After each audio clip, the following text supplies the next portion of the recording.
just want to know what box you used. You built the one for you, right? Just the one. Yeah, how many do you think I made? These are set right. I turned them on at 5. He could have used one and gone back to 5. He could be in one of them right now.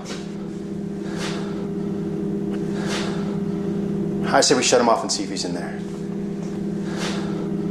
Were you planning on talking to him? Just tell me if you were. I'm not going to be mad. Just tell me. No, I promise you. You know I wouldn't. Are you sure you wouldn't? You're the one he can't get near without passing out. There's no way I would tell anyone about this. No way. Can you think of any reason that you might? No, I can't. Sometimes we do things, we don't know how we got to that point. No, I can't. Can't what? I can't think of any reason why I would. Oh, I can't either. What if it was an emergency? So you do if it was an emergency? No, I don't know. What, so you might then? I don't know. What kind of emergency? Like, what if you were about to take your cube to Cube for Charity in Brooklyn and it wasn't balanced?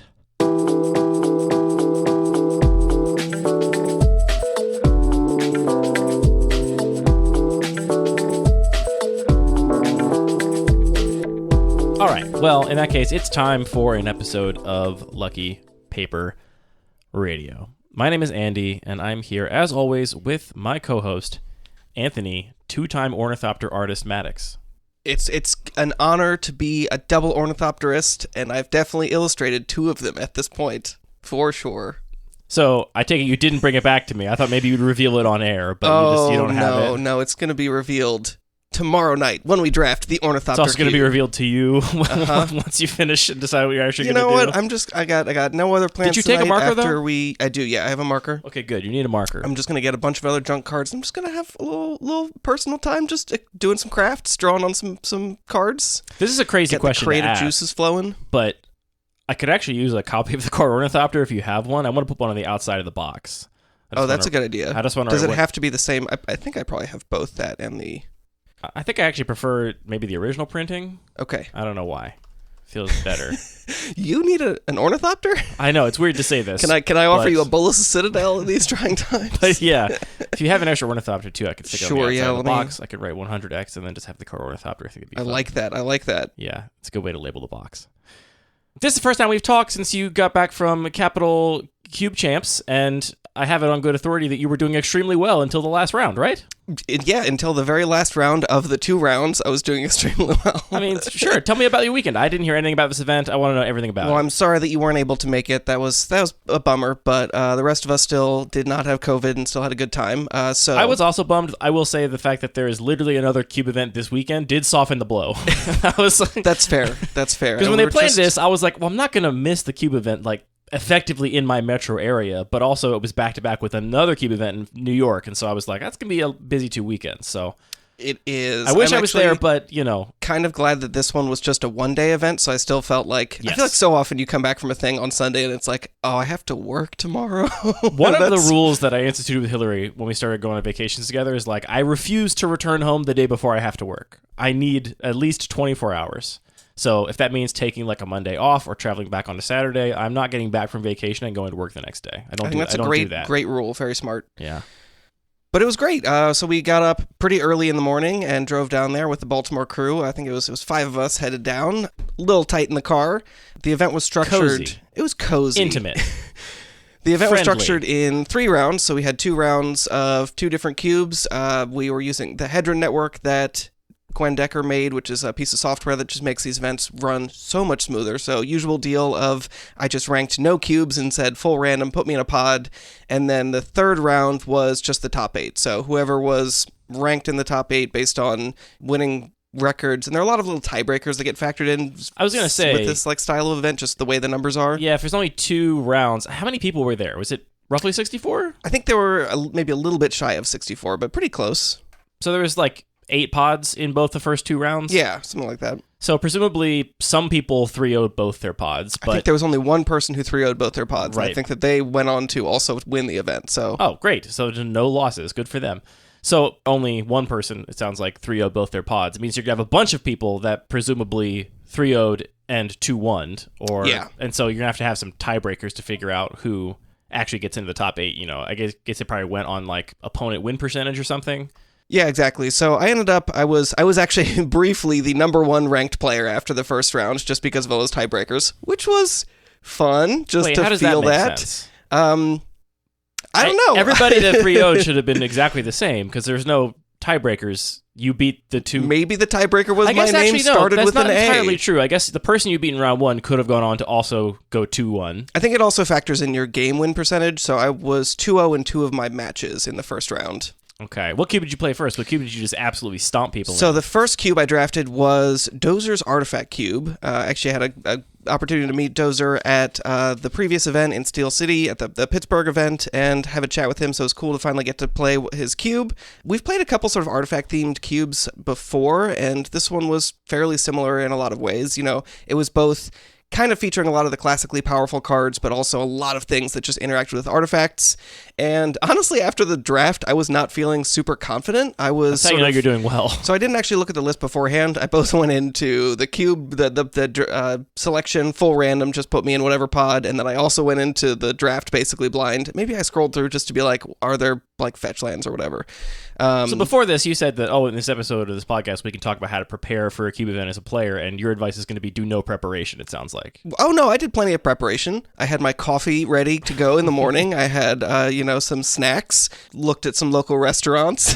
There you go. There's a lot of important prep to do that doesn't involve actually looking Cube at the homework. cubes. Although it was funny, at Steel City Cube, I did 3-0 one pod, and that was a pod of... Bucket of rusty goblins? Bucket of goblins? That was a draft of the vehicle cube, a Ganjo Drift by Bones, and I was like, I wonder why I'm doing better at this one. Maybe it's because I've actually listened to at least one podcast where he talked about the cube themes and strategies. Maybe. Like, maybe the preparation actually works. So if you actually want to win, doing some preparation is probably a good idea. But I didn't, so I was just trying to get a feel for what this environment was like through the draft. I started feeling like, I'm not seeing a lot of super aggressive stuff. I would actually kind of like to try drafting that, maybe get into like a Boros aggro deck, but I saw some powerful green cards going late and just like some bigger stuff. So I ended up in a mostly green-black deck with a couple red cards thrown in, and it was just kind of top-heavy, and I felt like I would just maybe get steamrolled if some more aggressive decks than I was counting on end up popping up in the format. But it was built around cards at the top end like Yigra. Do you know how to pronounce this card? Eater of All. It's this big cat that turns all other creatures in play into foods. The and it has Golgari one, right? Yeah, and it's got yeah, no, there needs to be another vowel in that word. I'm not going to be able to pronounce the you got to choose. You got to make up name. where to put the vowel, which ended up just being like a huge threat. Noxious Gear Hulk, Chaos Defiler, which just destroys a permanent your opponent controls, Batter Skull, Seeka's Chariot. And then I was a little shaky at the beginning. That's what I was really worried about was I have my Smuggler's Copter. Am I going to actually be able to turn that on and be able to do anything? Turns out sometimes. So this deck actually worked out pretty well, mostly just because once I got to those heavy things, if I could just keep playing one every turn, my opponents rarely had enough removal to deal with it, and some things like a Seeka's Chariot are just really difficult to deal with a single removal spell. And then I had just some cool things like the words they put on these cards. Skopek Lord, this is one of the 40k cards that gives all your other artifact creatures +1 and Menace, which has a really cool interaction with Yigra because that turns all your other creatures into artifacts, so even if I didn't necessarily have a ton of artifacts in play, that was pretty cool. Phyrexian Flesh Gorger played out really well here because it was a huge thing that I could actually, cast for 7 potentially, and I had a little bit of ramp to be able to do that, but was also, if I had to, a 3-drop, so that modality was really powerful here. Tireless Tracker, unsurprisingly, still a powerful card and just was a way to refill my hand. And Armex Filigree Thrasher. This is a card that lets you basically discard cards to shrink a creature whenever it attacks, equal to the number of artifacts you control, which was very relevant in all of my matches. And that's actually a card that I have tried to make work in a couple of these artifact-themed cubes. Never quite been there, but... As a player, you mean? As a player, yeah. But this was just an environment where a lot of people were trying to build these kind of engine-y things. So being able to remove blockers or just shut down people's engines. And, it was not that hard to have enough incidental artifacts in play. So all these cards ended up working pretty well together. I played against Anthony Adams, Uber Bear from the Uber Cube podcast round 1. And he was in the sort of Artifact Cube expert. Artifact, yeah. So I was a little scared of that. He was doing Boros stuff, which, again, I was like, that's kind of the matchup I'm worried about losing. And we had some really close games, close races, but I managed to get there. Wait, I thought Anthony tweeted a picture of you and him and said that he won your match. That's not true. Maybe he was being extremely self-effacing. He said something like the superior Anthony won or something. Oh, I see. Yeah. I'm gonna find this tweet. It's very confusing that we have so many Anthonys. And then round 3 was actually really cool. I was playing against somebody this was maybe, I think they said it was their second Cube draft they had ever done. So they were familiar with Magic, but just getting into Cube. And they managed to get to the final round. Their deck was very powerful. They had a bunch of artifact anthems, so just ways to pump up all their artifact creatures, which we almost missed. And somebody actually pointed us out that I played Yigra, and it turned all of their other or all their non-artifact creatures into artifacts, which meant their anthems were turned on. So I almost lost that game specifically because of that interaction, and only because I'd realized, okay, I just need to start attacking with this giant cat and basically force them into blocking so that I can keep them off having enough creatures that are all, 6/6s now. So that was cool to be able to sort of play with somebody who was kind of new to the format and see some like really interesting and weird interactions between these cards, which I think that's really what you want from a thematic cube like this, right? Is to see those like unique things come up and figure out these like really, really novel board states. I just got to correct the record so I'm not spreading, false information. The tweet was a picture of you two side by side, and it said Anthony won and Anthony lost, and I assumed that was referring to the order in the photo, but it was not. But Anthony Uberbear did make it to the top 8, so congratulations. I think he just cleaned up and won all the rest of his matches, so glad I got in there for one. The one that counts. So your experience was good. So first draft was fun, yeah. Did you feel like you took anything away as a cube curator? Anything you're like, I want to make that work in my own cubes, or I don't want to do that kind of stuff in my own cubes? Did you feel like you learned a lesson, like, actually, I think my deck should have been punished, and I should be more aggro here, and I shouldn't have 3-0'd? That's a good question. I mean, I was definitely coming to this from a player perspective. I feel like maybe what I'm thinking about with this draft is it felt like my deck would really fold easily to a lot of removal because I was just trying to play these bigger threats.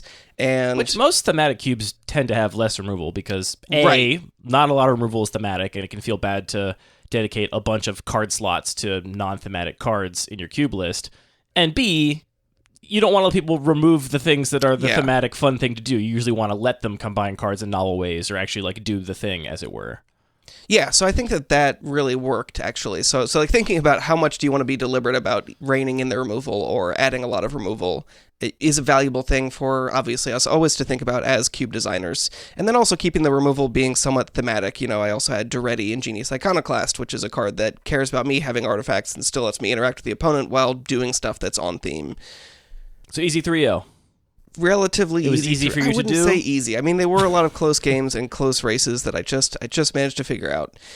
There's a certain way that Lucy says it's easy for me to do that I don't even know what it is about the way she says it, but it's very funny to me, and I cannot replicate it. I just say it. It sounds like I'm just saying... Simply be Australian. Yeah, I guess. One thing that I really appreciate about this event is there was actually a formal dedicated time for lunch, which oftentimes at big Magic events, there's just, rounds happening constantly, and there's really no time for a meal, and I'm not that kind of Spike. I need to eat a meal to feel good about this and have a good time, so the drawback is the event started a little bit earlier than maybe I was super awake for, but I appreciate that, so we went and had some lunch. I would love events to start earlier and have lunch. If that's the trade-off, sign me up all day. I think it's the right trade-off. I mean, it makes it a little bit difficult when we had an hour drive ahead of getting there, but that's what you get. That's your hour to wake up, drink your coffee. It's true. Second draft, I drafted the Twoob, which is a cube where all spells cost 2 mana or less. So we've got one of these actually in our play group. I've played a cube like this with the same restriction at CubeCon either last year or the year before, so I had some expectations about what this cube was going to look like. Again, I went in pretty much blind. I scrolled through the list one time just to get a sense of, is there anything like super crazy here? What does the fixing look like? Those kinds of things. Greater Gargadon is here. Greater Gargadon is here. That's interesting. One interesting exception. That one cost 10. I think there's 2 or 3 other breaks on that rule, but it's like, okay, Greater Gargadon, you're suspending that for 1. We'll count it. Yeah, I mean, that's the approach to any kind of restriction we always espouse, is the spirit of the restriction. Yeah, Luris is also one of the other breaks here, and that one, I'm not sure how much that one is in buddy, the spirit. I don't know about that.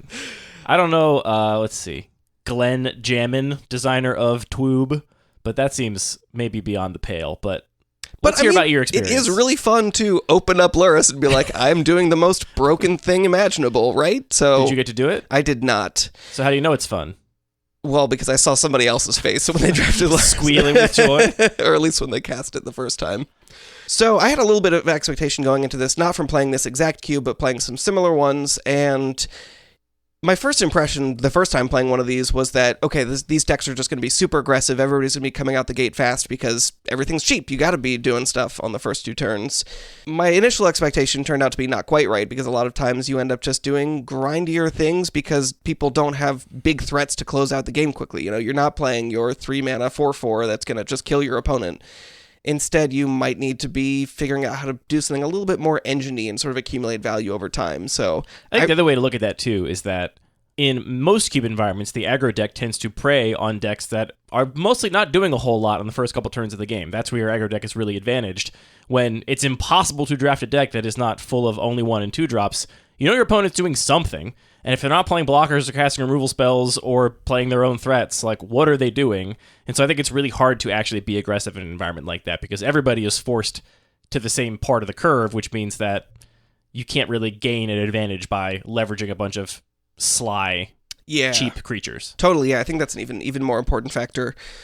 So with that in mind, I did try and just look out for cards which would let me do more stuff with my mana and be able to generate value over time. So I think maybe one of the headline cards I had was Retrofitter Foundry. I also had Ocelot Pride.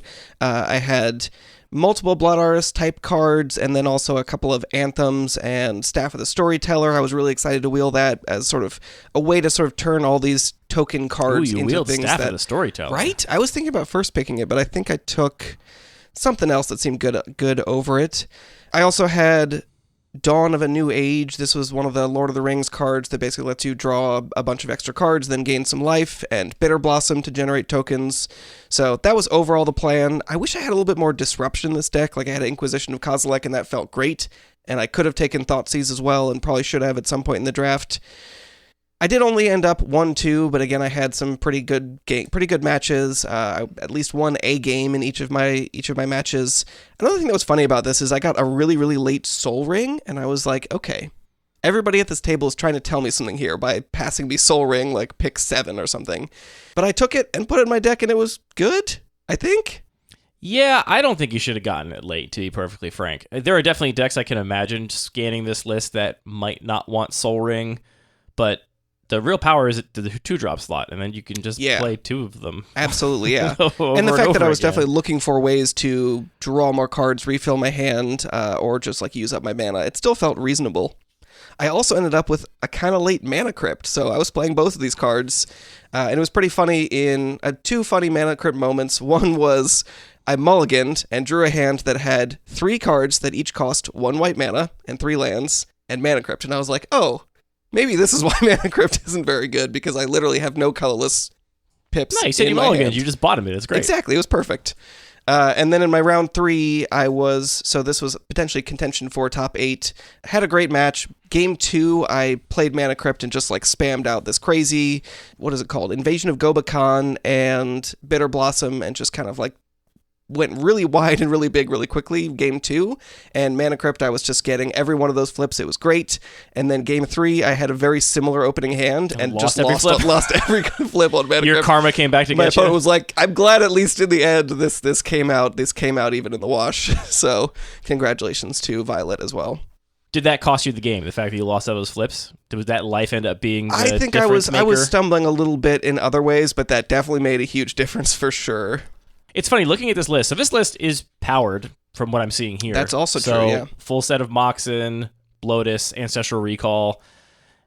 And just to like say it, because I wonder if people are thinking this, I still think Luris is so much better than all of the power in this cube, particularly. Yeah, and I think that was generally, like, people were talking a little bit about the cube at the table before the draft, and I think generally everybody was on that same page as well. Bummer. That means you're not going to get a late Luris. Well, you're definitely not getting it past pick 3, I don't think. So yeah, it's funny because, in a vacuum, is Luris a better Magic card than Ancestral Recall? I think most would argue probably not, but in this context, I think definitely. And then what'd you do? You went to dinner after that. We went to dinner. Yeah. We were debating if we want to stick around for another round. And honestly, 2 cube drafts in one day is a lot, especially when you add in being on the road for 2.5, 3 hours in a day. So yeah, we went and had some ramen, and it was a good day overall. Sounds delightful. Sorry you couldn't be there. Yeah, I think I'm most sad to have missed the ramen. I mean, the cube is good, but Look, the ramen was good. it's not as good as yours. I feel like a jerk saying that, but No. I mean, you work so much harder on it than the restaurant does. You're not trying to turn a profit. that's true. They have a lot Like- of other constraints, and I'm just like, Yeah. I want to make the ramen that I will enjoy and spend a whole day making one bowl of soup. Yeah, your ramen is like your cube. You compare it to like Retail Limited. Like, yeah, it's a better draft environment. Sorry, but you just had no other considerations. Wow, that's a big claim. I don't know if I'm ready to go that far. You don't think your regular cube is a better draft environment than a Retail Limited environment? I mean, it's better for me. Nah, it's just better. State in your truth. All right, I'll take that. If you can't tell, this is a bit of a potpourri episode, so I wanted to get the tournament report from Capital Cube Champs, which was also, we should mention, a event run for charity, and maybe will be happening again. Did Lincoln give any indication of whether or not he might run this back? I think so, yeah. And people were really excited about the event.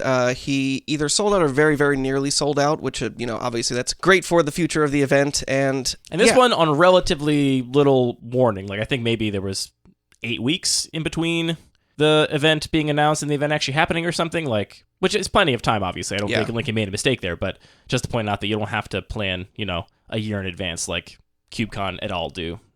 Yeah, and I will say that there's been so many other Cube events happening this summer, which is like really, really, really exciting to see. And the fact that they are happening just in more different places, I would not be surprised to see if the general trend is like, yeah, we're not necessarily traveling as much to across the country or to a different country to go to a Cube event, but maybe you're just more likely to attend your local one. And or host your local one. That's got a lot of appeal to me to have of like, we got our weekly night and then 2 or 3 times a year go to a 64-person event. Like, that's a structure that really makes sense. And then maybe, once a year go to the 400-person event. But yeah, I'm definitely feeling a little bit full up. I'm excited to go to Brooklyn next week, but it's gonna be a busy summer of playing lots of Cube. So leading up to Cube for a Cause, which is in Brooklyn, by the time you're hearing this past weekend, you'll be hearing this on Monday after we get back from New York, we will have cubes in the event. I thought you were bringing the regular cube. I don't know. I think I had heard in passing, that your very similar cube name strikes again. But it turns out you're bringing the irregular cube. Was this requested by Scott, or is this something you offered up? I offered up, here are the 3 options. Which of these will both provide some complement or contrast to what you already have? And I think he suggested irregular cube. Scott going full sicko mode.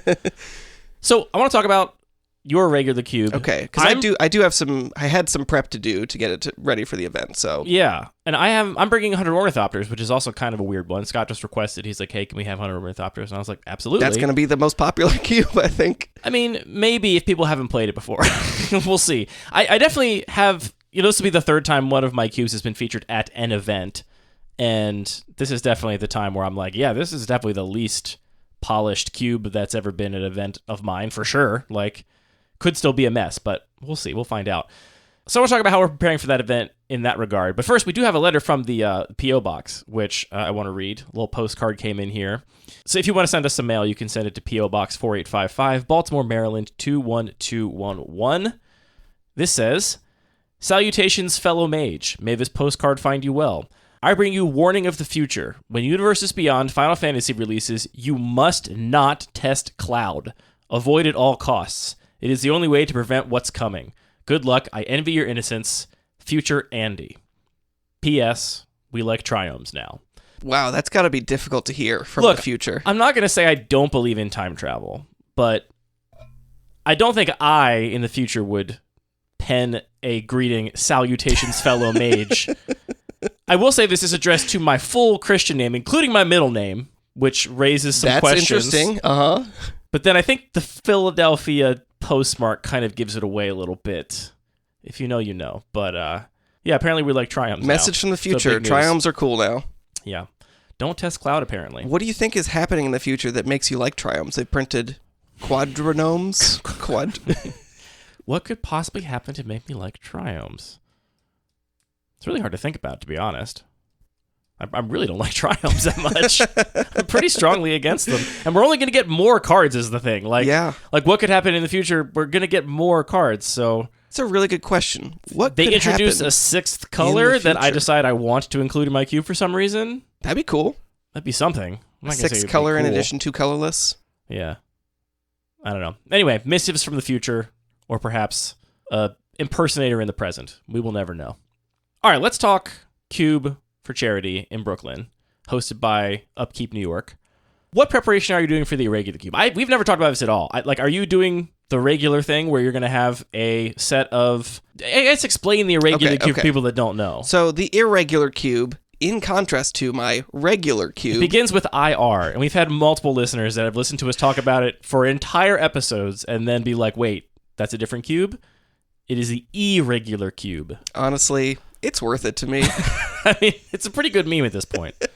So the shtick with this cube is it's honestly also fairly similar in some of the design philosophy to regular cube. Oh, you don't say. It's very much inspired to sort of feel like a draft environment. It's fairly low power. It's got lots of creatures. You're playing on the battlefield.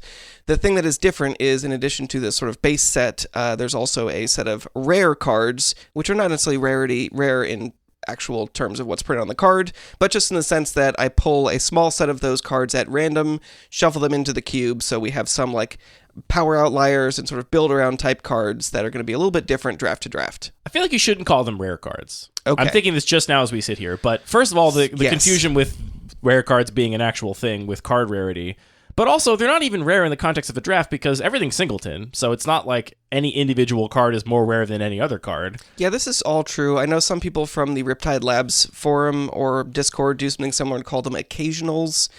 I don't know. I think rare is descriptive in terms of like, hey, there's like one powerful card in every pack is a thing that people are familiar with, but I agree that the fact that the term doesn't... Powerful. Some of them are. Some of them are. So this is a little bit of a weird structure, and it takes a little bit more setup to actually just run the draft, and that's not something that I want to impose on a cube organizer. I think maybe that's not even an option, because to say, like, seed 2 of these into every pack, or, like, before the draft, take out some number of cards, and then make sure to separate and reseed it between drafts, like, none of that can happen at an event. Like, the logistics just are already enough when you're just trying to do the baseline of, here's 360 cards, shuffle them and make packs, that's plenty to deal with. So what I've done is I've just sort of made like a curated subset of this cube, and it seems like you're kind of missing out on something. Like the point is there's this variety, but when people are only drafting it one time, it actually doesn't matter. Well, I mean, it only matters in the sense that I would argue to do it in the true spirit of it, you shouldn't actually curate it at all. You should just generate one random seed and say, here is the Irregular Cube for Charity. But I take it it's not what you've done. That is an option that I would consider, but I also factored in some other thoughts. Everybody's got one Sovereign's Realm in the pool for the entire weekend. The fact that there are some cards like Sovereign's Realm that are kind of just like, I enjoy doing it every once in a while. Other people, maybe once a lifetime was enough. But some of these wacky cards can kind of like really, really affect a draft and really affect the outcome of who's winning if you just have one of these super busted conspiracies, for example. I will say, too, World It and Sovereign's Realm specifically, I think they have a detrimental effect on everyone else's draft directly. Everybody, yes. Like, you're like, oh, I read an open signal, and it didn't matter because the person that had Sovereign's Realm was right next to me, and they took all my best cards anyway. Like, right. So these are 2 cards that are conspiracies, which you basically have this effect all the time from the beginning of the game, and they do slightly different things, but effectively what they do is they say, you're playing all 5 colors for free with some other, like, caveats, and they're both super powerful, and because you end up drafting all 5 colors, you're just, not sending signals, and you're just gobbling up all the best like multicolored payoffs that other people are hoping to wheel, and so they really kind of make things weird. It is fun to draft them sometimes and be like, oh, now I'm drafting in this totally different way. That's a cool occasional thing to happen. But yeah, at an event like this where I think there is a little bit more structure, that's not necessarily something that I want to happen. And there's some other things, like I also have like maybe some little inside jokes in the rare module, things like that. Cards that are fun, maybe, like a Bag of Holding, for example. That's in the rare module? It is. I think I always assumed it was in the Regular Cube, because you have a Madness theme in the Regular Cube, right? Yes. Yeah, I guess I just never thought it was a rare card. Yeah, I mean, and some other things where it's just like, this is an effect that I just don't want to come up that often. People don't like having a huge lifelink creature, so maybe let's just have that happen every once in a while. So I did want to... Just to be clear, people do like having a large lifelink creature. You're right, They don't like when their opponent has a large lifelink creature. People don't like having a large lifelink creature on the other side of the battlefield. Correct. So for a couple reasons, I decided, let's just do a little bit of curation. Also, this cube is like intentionally a little bit wonky, and I wanted to kind of rein it into the right amount of wonkiness that I think feels appropriate for an event. We've talked about how it's much easier to make a cube bigger than smaller. It's hard to make a bunch of cuts, but I actually kind of just broke it down a little bit into a process that ended up being pretty easy. So what I did was I started with the rare cards, figured out how many I wanted to include, which was somewhere between 2 to 3 per pack. So that's going to be, 8 times 2 times 3. And then I just pulled out some ones that felt like appropriate, mostly cards that are like really in the spirit of that, like slightly higher power build around. That is what I was intending for them to be. There's 1 or 2 cards that are still maybe dreams that are probably not great dreams to try and reach for. Are you putting Channel in? I have Seed Time, I think, right now over Channel, but I might... Seed Time is not... It's just a fantastic sideboard card, is all it is. Yeah. Okay, maybe I'll put Channel in again. I'm not suggesting you should. I was just, in terms of trap cards that you're like... That's the kind of thing. So I still left in like 1 or 2 uncards just to have that like possibility for silliness to happen, but not the ones that are super crazy and busted. So I pulled out just roughly that number, kind of roughly balanced the colors and multicolors, things like that. Ended up with a pile of about 60. Then I went to look at the lands. I just decided, actually, this cube is maybe a little bit light on lands, given it's bigger than 360 anyway, so I just left in all the lands, and that a couple multicolored cards, a couple artifact cards, and incredibly that just left me with 250 cards left to fill. So I just took the sorted stacks of each color, went through each stack, and said... Each of us in paper. In paper, yeah. So love it. I love paper cube curating. It feels great. There is a challenge. The hardest part about this process is going to be creating a list on Cube Cobra for this. Yeah, well, I guess imagine you cloned the initial list to start, and then I think it's going to be easier just to lay out stacks, take a picture, and then just, write it all down. Oh, if you think so. I'll report on how that process goes. So I just took each of the 5 colors, sorted into a pile of keep, maybe, reject, and did an okay job of ending up at close to what I needed in the keep pile, went through the maybe pile, found a couple others I needed, and we got a 360 card cube curated for this event, and I think it's going to be fun. I think we're hopefully going to play test it one time, but we're familiar with the card pool. I feel like I already have a sense of how it's going to play, just, in a slightly more predictable way. Okay. This is an interesting experiment for sure, because it is in many ways antithetical to the whole point of the cube, but yes, given the context, it is a manifestation of the same idea for this context. To me, it seems like maybe the biggest loss is that people will know the list going in. That is exactly it, yeah. So if I could convince people don't look at the list beforehand, I would, but I don't think that's fair either, so... Yeah, I think that's a little bit of a downside. You could try asking Scott to just tell him not to publish it. Like he wants the list, I'm sure, for like judges and stuff, and for card cataloging and stuff. Yeah. But like, just tell him not to post it anywhere. But it needs to go in Hedron Network. I don't think that's an option. But they could put the original list in Hedron Network. Oh, that is true. Hedron I see Network. what you're saying. Keep saying Hedron and throws me off. Is it a Hedron? I don't know. It's a made up guy. I think polyhedron. Sure. Polyhedron. Definitely polyhedron. Yeah. That's true. Maybe we'll think about that. I agree that like the one thing you really do lose is the fact that people will not necessarily be surprised, and they can be like, yep, I know Recurring Nightmare is one of the black rares, so I'm going to, draft. If I'm drafting black, I will draft towards that because that's the payoff I'm hoping for. But I think the important thought from all of this is, the cube is only getting drafted once, maybe twice throughout this event, so even if it is, bigger or has this more complex structure, because that's what makes sense for a thing that is being drafted 3 times, right? But it would not be by the same people. Yes. Okay, that's a great point. Yeah, it's drafted by each person, hopefully just one time. Yes. Don't you dare draft it twice. If you're listening to this, you better not queue into it twice. They may have turned off the ability for you to even do that if you wanted to. So actually just paring down the list to 360 cards, it like makes check-in and check-out easier. It makes shuffling up the cube before the draft easier. I think that even if you just have a 450 card cube, I'm saying this about thinking about regular cube and how I don't want to do this, but at least if you have like a 700 card cube or something else that has these like weird pack building restrictions, you can just like cut it down and tailor it to a 360 list for an event and still get most of what you're going for without necessarily having all that structure that is really valuable if you're playing the same cube once a week or once a month or something like that. I totally agree with you, but I think a lot of people won't actually. I agree. I'm just saying that I probably won't do that with regular cube for CubeCon. Yeah, well, this reminds me of a thing that happened last year with CubeCon, which it feels like I'm, telling some dirty secret to share this, but I'm not, and I mean, it doesn't really matter. But for last year's CubeCon, I knew that the Bun Magic Cube was going to be drafted on a team draft on coverage the day before the actual event began. So this was like an open play day, and they had a couple of like events planned, but it was not part of regular drafting. So the cube was available, and they wanted to draft it for this team draft for coverage.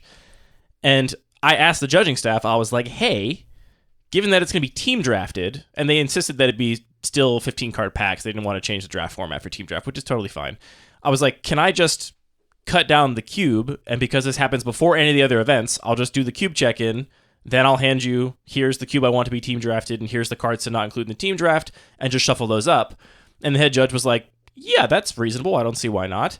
And so I actually had like a Fast and Furious day, like a week before CubeCon, where I and some people that were interested on the MTG Cube Talk Discord went through, and we actually like flagged the 90 cards we would cut from the list for a team draft for coverage. And it was a really interesting exercise because it was both like, okay, let's cut some of these things that are just like stragglers I expect to cut for new cards when new sets comes out. But it's also like, I cut Luris. I was like, yeah, I don't want Luris to happen on the team draft necessarily. I cut cards I thought were just not good for coverage, just made board states more complicated from a like viewing perspective. It was a really interesting way to like just recontextualize the list. But then word got back to Parnell, one of the organizers, and he was like, "Oh, absolutely not, no way." Oh, and really? I thought it ended up being a logistical issue in the end. No, because like it does add some complexity still to cube check-in. No, not a logistical issue at all. Parnell said no chance, and he thought it was like What? He felt very strongly that it was against the spirit of Cube to seed packs, is what he thought was happening, because we were basically curating the 270 cards that would be drafted instead of just picking at random from the 360. And I mean, I told him at the time I didn't agree, but whatever. I mean, obviously it's his event. I wasn't like going to fight about it, but yeah, I definitely don't agree. It's like, no, I mean, we like very consciously were trying to distill the Bun Magic Cube experience even to an even more condensed form. Like the point was to make sure that the spirit of the cube comes through, and not that by some random chance you open some weird combination of the pool and you just get, you know, a perturbation of the experience rather than the true essence of what the cube is supposed to be. So I like your approach rather than, you know, maybe the purest way to do it would be just to randomly generate the seed the same way you would for a random draft night, and then just give that, you know, draft pool to the event organizers. But I like what you're doing. I think it's good. But people might not agree. People might think that like there's some inherent, you have to have fully randomness within whatever the list is for it to make sense.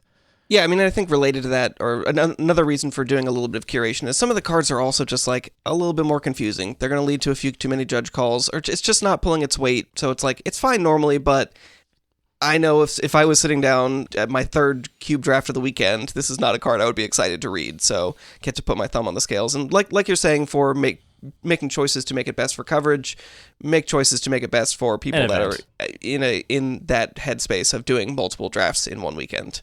Well, I was going to ask if you wanted to share specifically the like cards you chose for the rare module, as it were, but I guess we're maybe going to not share that list publicly, then we don't want to talk about it. Well, I guess it'll be after the event. I also just have them in stacks on my kitchen table. So you don't know.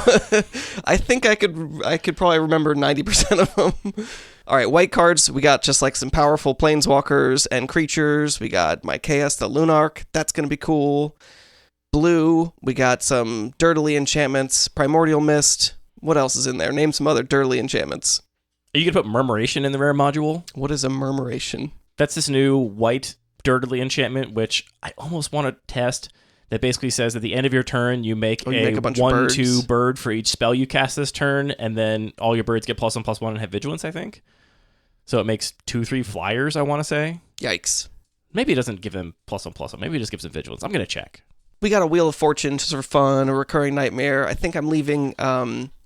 No, it gives them +1/+1 and vigilance. So yeah, they're all 2/3s for every spell you've cast each turn. That's quite a thing. Yeah. Okay, so it's only your end step. This is my one complaint about it. I wanted like a control win condition, and it doesn't actually work with counterspells because you're casting that on your opponent's turn. Like, if anything, I wish it only cared about your opponent's turn or something, but it only cares about your own turn. At the end of your end step, you make a 1/2 with flying for each spell you've cast this turn, and then the enchantment gives all of your birds +1/+1 in vigilance. Anyway, I think the card is very cool, and you like Murmurations in real life, right? Oh, yeah. So that could be a cool card for the rare module in the future. Best thing about Starlings. One Starling, kind of annoying. A lot of Starlings, pretty cool. So how are you feeling about the Ornithopter Cube, speaking of birds, going into...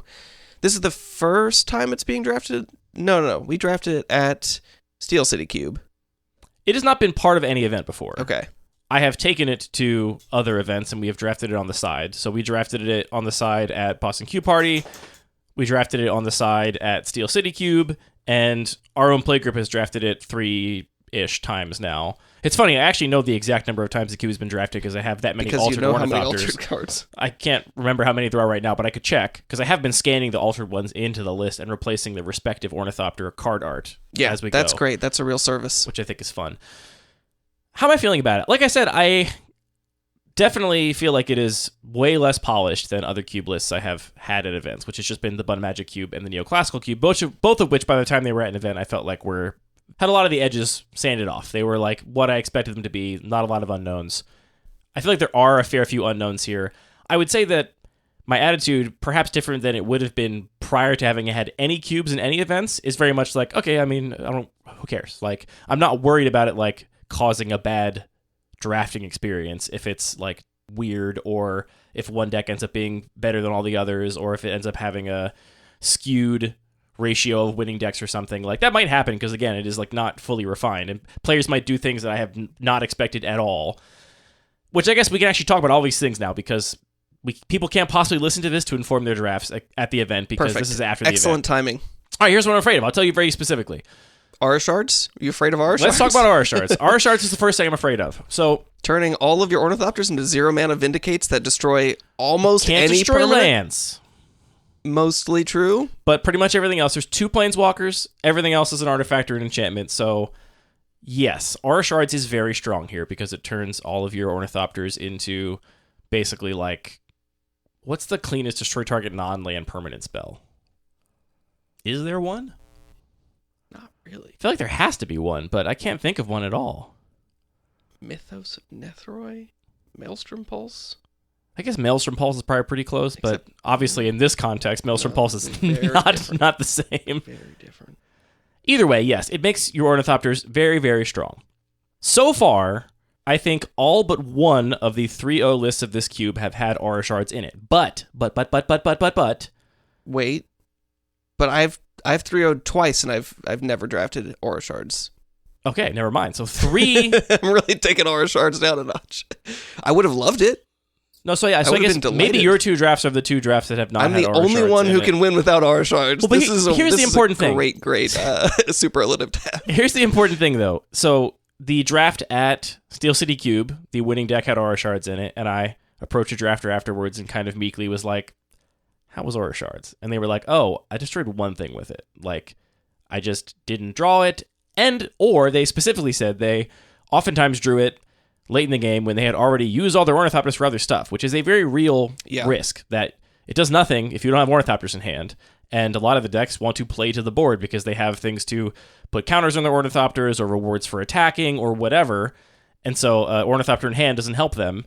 And I think that's a real risk with the card. I was one of the players that did not 3-0 with an Aura Shards in one of the drafts you 3-0'd. And that was largely my experience. I had like one game where it kind of went off, but then most of the other games it was like, oh, I drew this later and I maybe have one Ornithopter left in hand or something, but it was just fine. One player did make it feel oppressively bad for other players on one occasion.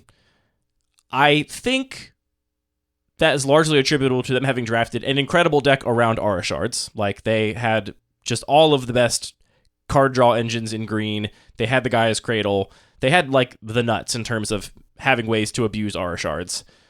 I'm of 2 minds about it. One mind is that Aura Shards preys on what this cube is in a pretty big way. Because, I guess I should say, if you've never heard of this cube before, it's That's a cube. a great point. We This should is a probably cube. introduce this very, very normal cube. This is a 360 card cube where the only creatures are the card Ornithopter, and there are 100 copies in the cube. So 100 copies of the card Ornithopter, 260 other cards, none of which produce creature tokens, can become creatures in the way of like a creature land or whatever. They can't be creatures. They have to be other stuff, which means that they are largely artifacts and enchantments because lots of planeswalkers produce tokens. Also, there can be no card that can win without Ornithopters involved. And an Ornithopter is a 0-mana, 0/2 flying creature. Yes. So anyway, because there are so many, like everyone's strategy for the most part is built around artifacts and enchantments. There are Right, instant you're either sorcery-based strategies, especially with Echoing Boon. There are non-permanents in the cube. There's a fair number of those too, so it's not like it's literally everything, but compared to like a normal or like an average 360 card cube, many more artifacts and enchantments here, not even including the 100 Ornithopters, which of course are a lot of artifacts. I mean, sometimes your Aura Shards is just an attrition, right? You just keep playing creatures and destroying your opponent's creatures.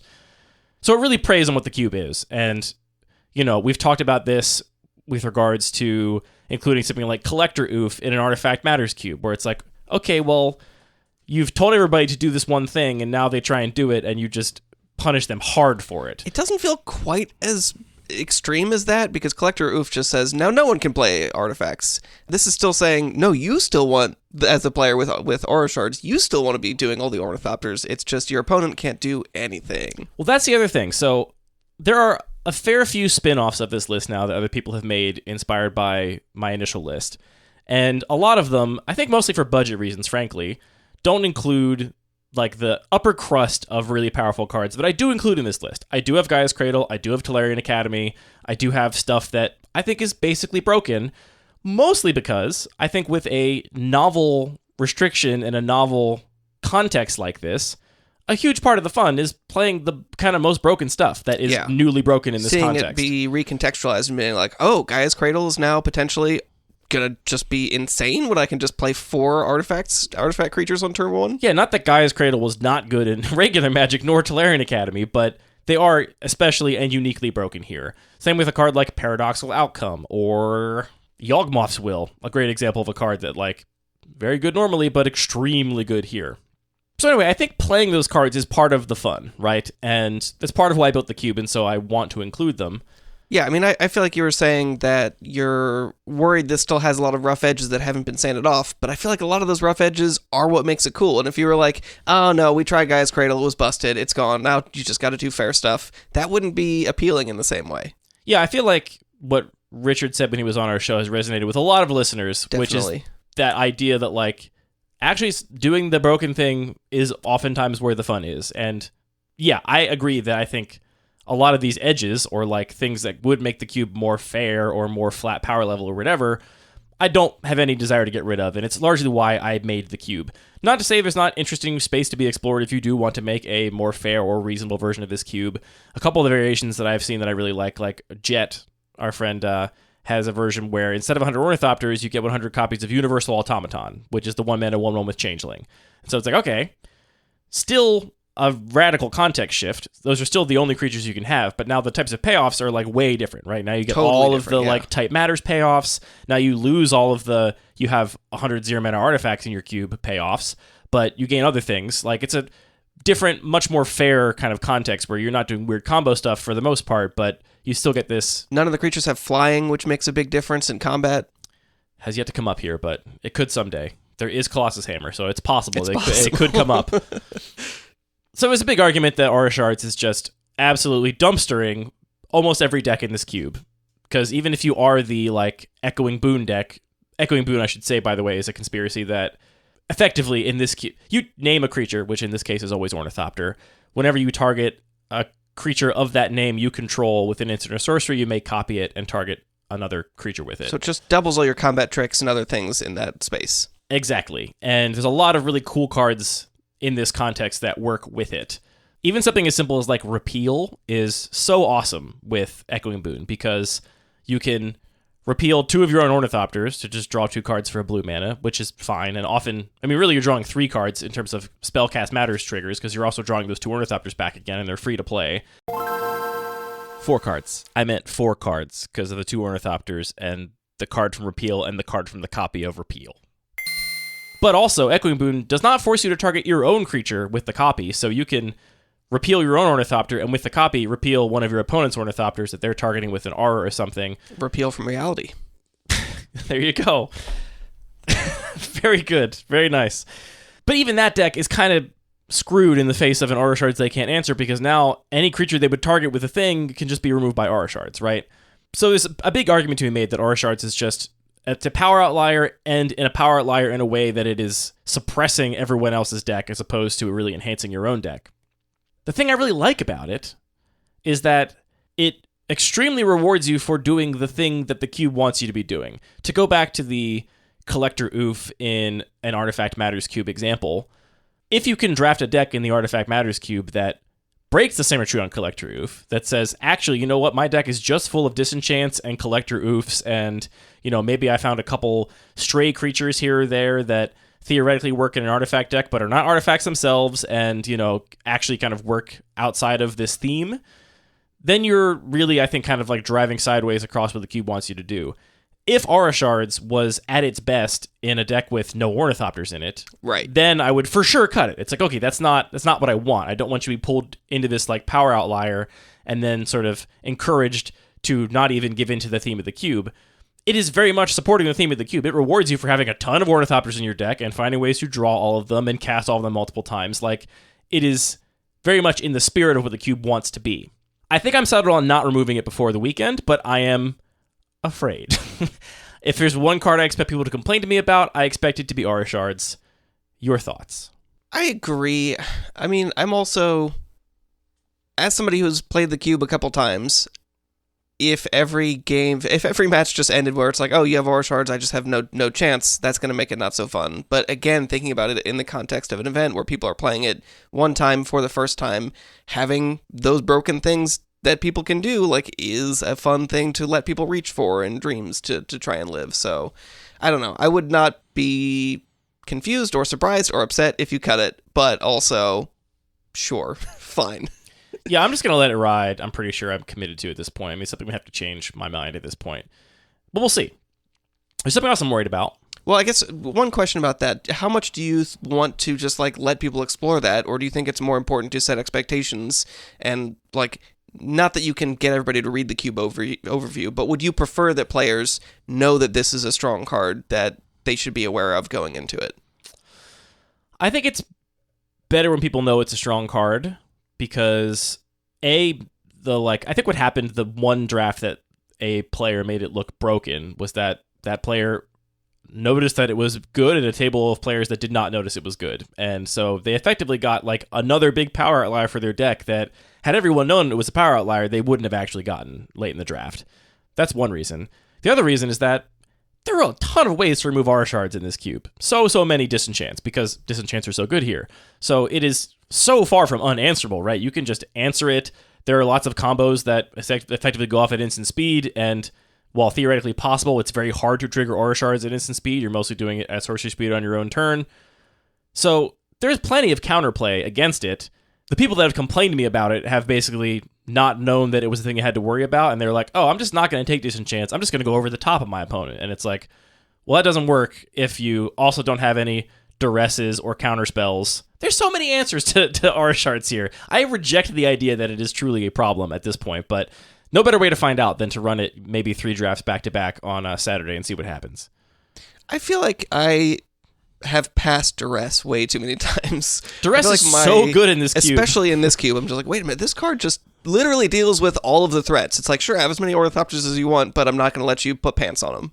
Yeah, I think it takes people their like second or third read to realize that like duress and negate and spell pierce are just insane here, because you're never going to counter or discard a creature even if you could. Like, it's not an option. So it'll just become counter target spell unless opponent pays 2, or discard any card.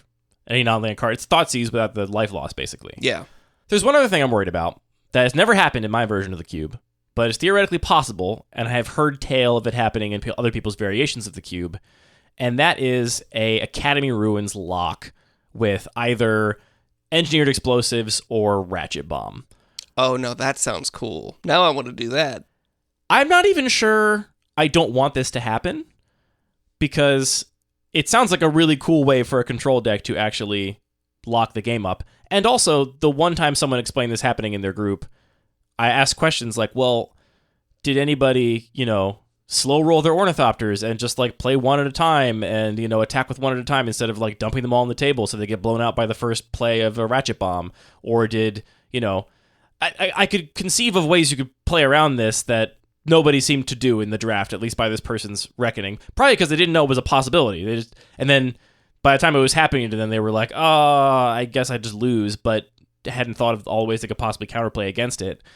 I guess for those who don't know these cards, Ratchet Bomb and Engineered Explosives are two artifacts that are effectively board wipes for all the Ornithopters. And Academy Ruins puts an artifact back on top of your deck. So you could just theoretically board wipe every turn if you had these two cards and you're willing to commit the mana to doing it. And it also prevents you from decking yourself. It also prevents you from decking yourself, which is a win condition in and of itself. And I'll say the big knock against this is that this is, in theory, one of the ways you could build a deck with no Ornithopters and still find success. However, in my list, I think I've done a really decent job of keeping a ton of the like bread and butter effects to versions of those effects that really only work with Ornithopters. Like, okay, let's say you build this hypothetical control deck where you have, let's say you have both Ratchet Bomb and Engineered Explosives and Academy Ruins. How are you drawing cards in this cube to find them? And the answer is, you're not. The only way to draw cards in this cube, for the most part, Glimpse of Nature, involve Ornithopters. It's Paradoxical Outcome. It's Glimpse of Nature. It's Thoughtcast. It's Military Intelligence. It's Zalfirin Shapecraft and Suit Up, Winged Portent. You're not really going to be able to draw cards in any reasonable way. Like, honestly, the best one is Thoughtcast. You can just, use one of your non-Ornithopter artifacts to decrease it by 1 and still cast a bad divination. But that is the closest you get to like actual card advantage without using Ornithopters. Similarly, a lot of the interaction requires using Ornithopters. Like Metallic Rebuke is one of the better counterspells here, and that's a counterspell with Improvise. There's also like, you might think leaning on a tutor would be really great, but one of the tutors I include here is Diabolic Intent, which requires you to sacrifice a creature. So it's possible that I could see someone build a deck that after they played all their matches, if they won them all handily and they had no Ornithopters in it, that I might decide this is a problem. I kind of don't think that deck exists. I kind of think you're still going to have Ornithopter engines in your deck that then eventually you turn into this control win condition. And if that's the case, I'm going to have to decide, game time decision whether or not that is something I think is cool or whether or not it's something that's attractive from the environment. But that is the only other thing that I'm like, well, that could ruin. I could get some complaints about that. I can hear people groaning. All right, y'all, get ready for a potentially record-breaking interjection from the editing booth. We recorded this podcast episode on Monday, and then the next night, Tuesday night, was a regular Cube night, and we both got to run our cubes at the local Cube night in preparation for Cube for Charity this weekend. And it turned out that we just happened to have exactly 18 people, and instead of doing 3 drafts with 6 people, Anthony and I both agreed that we just both sit out and observe the drafts of our respective cubes, which is a great opportunity as a cube designers to see how people evaluate cards and take a sort of bird's eye view of the environment. So I got to watch a whole draft of a full pod of the Ornithopter cube with mostly players that had never played it before. I think 2 of the drafters had played the cube before and the other 6 had not. Most of them had never even seen it before. So a pretty similar context to, I imagine, what I might be seeing this weekend at Cube for Charity. And as a result, I am cutting Academy Ruins.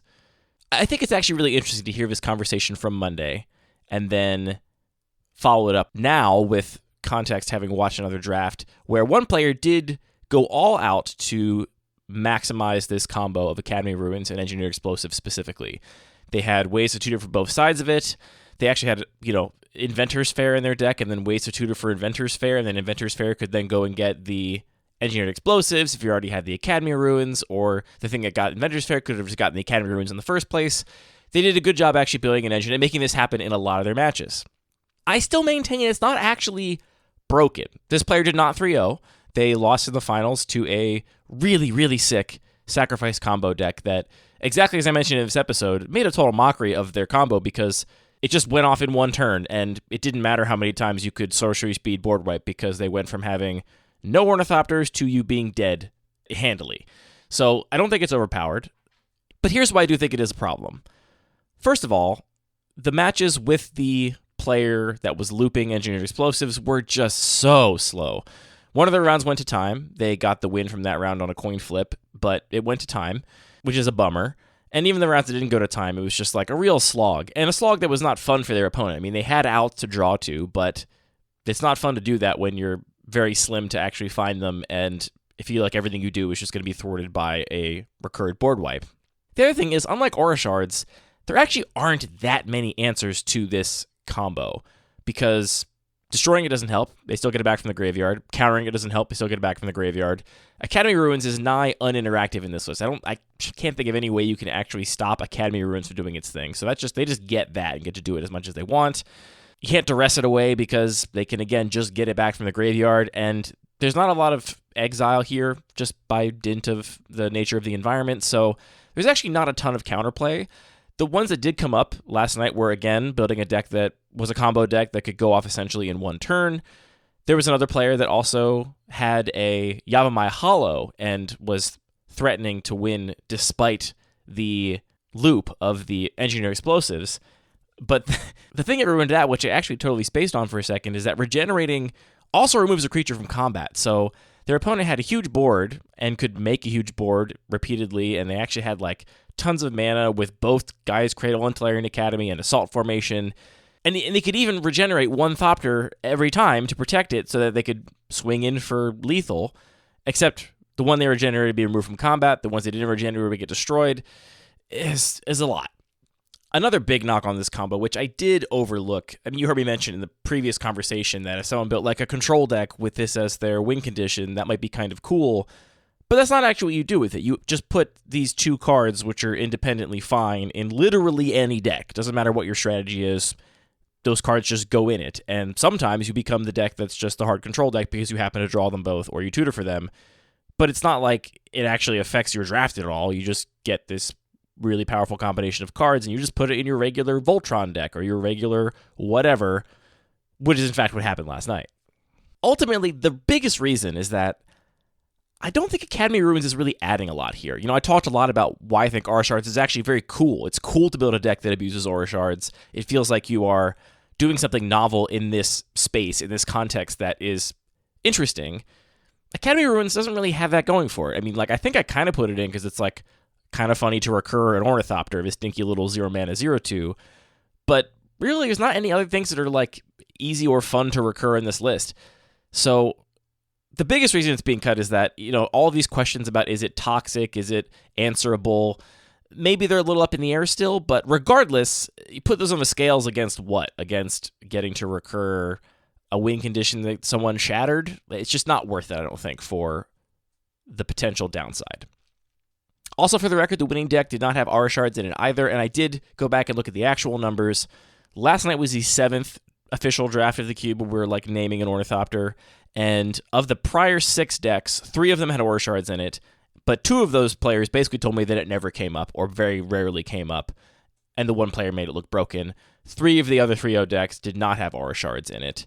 So, certainly not, and obviously it's all, who cares, you know, these numbers are anecdotal anyway, it's not enough to be statistically significant, but just wanted to correct the record on that as well. Okay, back to the episode, you little scamps. It's really interesting that future Andy didn't include any notes on these questions in his letter. I know. It really is a lot of things that you would think you would have included. Like, you know, winners of Super Bowls for gambling purposes. Maybe there's rules about it. There's rules in the future about specifically the sanctity of gambling on the Super Bowl. Honestly, it's not if that the future not that if the future looks anything like the present. So that's under Ornithopters. I do want to mention one card that Jet actually recommended to me that I'm so excited to add. I bought the full stock that Card Kingdom had of a card that I'm going to be adding to this cube. And you might say to yourself, why would you buy multiple versions of a single card to add to the cube other than the card Ornithopter? My only thought is it Packrat or Miss Syndicate Naga? But those are creatures, so you're not allowed to include them. It is an aura called Croson Adaptation, which gives +1/+0 in Vigilance, and it has Storm.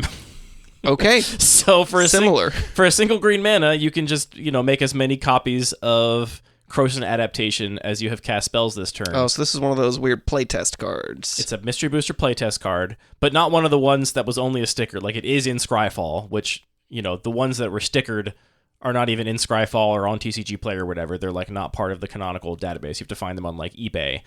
But this is one of the ones that there's many copies of, and I own 30 of them now. So I'm putting Croson Adaptation in, and I'm really excited to see how that goes. And you're sleeving up 29 of them in a different color sleeve for the sideboard. To use as tokens, precisely. The only tokens, actually, that the entire cube has. There's one other card that makes tokens, and it's the red curse that makes a treasure whenever you attack. But I'm not going to give them... I mean, you don't need a treasure token. First of all, you don't need multiple treasure tokens, because you're not You just need the one, yeah. I guess there's a couple cards with improvise. Oh, now I'm thinking about it more. No, I'm not doing it. I'm not giving treasure tokens. You just put a dice on the card that makes treasure tokens. What about 2 treasure tokens? You can make 1 tapped one. That does allow you to then put dice on them to indicate how many tap ones. I'm not doing any treasure tokens. I like the idea of the only tokens being 29 more copies of Croson Adaptation, which I should say too, I think it's cool as just a like storm payoff, right? Like you could just make a bunch of big Ornithopters and then attack people with it. But what I really love about this card, because Haze of Rage is in this cube, and as of yet has underperformed. Haze of Rage is a mass pump sorcery that has Storm and Buyback. It gives creatures you control +1/+0 until end of turn for 1 and a red with Storm and Buyback, which means you can do really dumb things with it here. And it's part of a couple combos too with like Jeskai Ascendancy and a way to make your Ornithopters tap for mana, of which there are a few. But that card has so far not really done a whole lot. What I'm really excited about Croson Adaptation is all of the synergies with having more enchantments in play. Like, it makes Sarah's Sanctum so much better, and it makes all the glitters so much better. And that card was already great. I'm really excited to see what Croson Adaptation does. Doesn't pump toughness, but yeah, this card... I think it's going to be cool. I'm excited about it. And it's funny because, I normally avoid anything not black border in my cube projects because I find it to be distasteful and also a slippery slope. Here, I have included one, like, full actual playtest card because it's a perfect fit, and one of the ones with a sticker over top of it, which I actually have to cut for the event because they're all worried about marked cards, but they're in double sleeved with perfect cards. You cannot tell the thickness difference between a card with a sticker on top of it and a card without, but what Judges says goes. So that's coming out because of that reason. I also have a couple uncards here. To be fair, the other card is also pretty confusing. But that's not the reason they don't want me playing it. Yeah. If they said it's confusing, I'd be like, yeah, sure, it is. The mana cost is not very clearly indicated. The mana cost is not clearly indicated, and also the fact that giving a thing, what does it give it? It gives it Echo. Echo when it's already been in play for a turn doesn't mean you have to pay the next turn. Yeah, if you read it, it does make sense. Yes. If you read the card, it does explain the card, but everyone's first thought of it, this is a sorcery that gives a creature and all creatures with the same name Echo 3. So if the creature came into play before your last turn, you have to pay 3 on your upkeep or sacrifice it. But the thing is, a creature that's been in play for 5 turns can gain Echo 3, and it does not affect it at all, because it's already been in play for 5 turns. So people always think you giving everything Echo 3 means on your next upkeep you have to pay for 3 for all of them, but only if they just came into play. I agree that that is what the way the rules work. However, I don't think I've seen a single person read it and understand it the first time. Yeah, I'm not sad to be cutting that one. It's fine. But I've also added Organ Harvest, which was actually another Jet recommendation. Jet recommended Croson Adaptation as well as Organ Harvest. Organ Harvest rules. It's just a 1-mana black sorcery that says sacrifice any number of creatures and add black for the number of creatures sacrificed this way, which I'm surprised we haven't gotten some version of that in black border, because there's no reason it has to be silver border. Isn't that Culling the Weak? Isn't that something you already have in the cube? But unless you sacrifice one. There's not one that just says sacrifice as many as you want. Like probably because it would be extremely broken. Well, I mean, they could cost it differently. It could cost 3 mana and only make 1 mana for each one you sacrifice. But like, even that, I mean, I feel like there's a lot of space there that I'm just surprised there's not a card in black border that has done that. But it's really cool. It's got sick art. So Organ Harvest is also in there. I feel like this cube is goofy and weird enough that I'm happy to include the one conspiracy and the one mystery booster card and the one uncard. It's like a fun potpourri of all of the nonsense that cares about 100 Ornithopters. Did you want to end on other tips you have for attending a cube event near you? No, we already covered. Have your coffee plan ready. That's important. Snacks. Figure out your lunch plan. We do maintain a list of all known cube events on our website. If you just go to luckypaper.co/events, it's more an archive at this point because almost all of this summer's events will have come to an end by the time you're listening to this. There's a couple more on there, including CubeCon. But check back regularly, and if you are organizing an event, importantly, tell me about it so I can put it on the website, and it could be listed there for people to find it. Because I think we're both just so wholly behind all of these more grassroots, smaller cube events. I've said before, I think 64 people is like the perfect size event for me. I love the 8 pods breaking to a top 8. I think it's perfect. Yeah, and it's also been cool to see that there's been enough sort of crossover between people who are going to these events that there are always a lot of new people, but there's always at least 1 or 2 people in every pod at this point that's like, oh yeah, I know how Hedron works. If you have a question, like, oh yeah, lay out your cards this way. So you also get to see the sickos like us and Greg and, the people that go to all the events or many of the events. And then you also get a bunch of people that are just locals that, it's the second time I've drafted a cube, but I'm here because this was going on in my city. Yeah, which is awesome, and I think Perfect. Yeah, something like CubeCon is great, but it's not going to be accessible to people that are just not invested enough to make that long a trip. So these smaller local events are great for that. The best. And yeah, I think a lot of them are probably going to become annual. So hopefully next spring we'll have that list will be lengthy again. Here's hoping. Do you have any tips for going to an event? Like, how do you do your homework on all the cubes, or how do you prefer to go in? I also don't enjoy doing the homework. I think it's really hard to look at a cube list and figure out anything about it. And I think I've said before on the show, and I'll say it again, I don't really trust cube overviews to be accurate to either what's good or even what the cube is going to feel like. In my experience, a lot of them are aspirational, and then you get into the actual draft, and the feeling is actually way different than the cube overview promises. Not to say you wouldn't learn things from it. You would at least see all these cards are included, and like there's an attempt at this type of archetype. But I would definitely not read an overview and say, oh, well, it said that blue-green was +1/+1 counters, so I'm going to assume that the best blue-green deck is +1/+1 counters. I would not trust that from a like spiky perspective in the first place anyway. So it would be hard for me to do the kind of pre-work that I would need to if I was trying to specifically like boost my win percentage. Sure. And that's not fun for me. So no, I just kind of go in and, Yeah, I've been enjoying for the last couple just literally doing full random. I have been doing, if there are cubes in the event that have been played before, Hedron Network will let you avoid specific cubes, which I think is pretty much guaranteed. So if my own cube is in the event, I'll certainly add that to the avoid list just so I can make sure I'm drafting new things. I do find it helpful to maybe just do one quick scroll through the list, specifically for stuff like what does the fixing look like, just so I know, oh, here I've opened my pack 1, pick 1, and it's got a fetch land. Am I happy to take that here, or are there going to be 3 more copies of each one? Or are there fetches and no fetchables, which was the case with the cube we drafted at Boston Cube Party, which definitely affected my evaluation of them. Yeah, so I think there's a couple other things like that, or like look at the red section, see how aggressive you think the fastest deck is going to be. Some of those like quick things that can give you some impression just so you're not totally surprised, because it isn't super fun to be totally shocked and have your deck that you thought was really good end up just getting beaten by, something that could have been obvious to see. But yeah, I also like going in pretty much blind. That's it. If you're at a cube event when we're there, come say hi to us, because it's fun to meet people.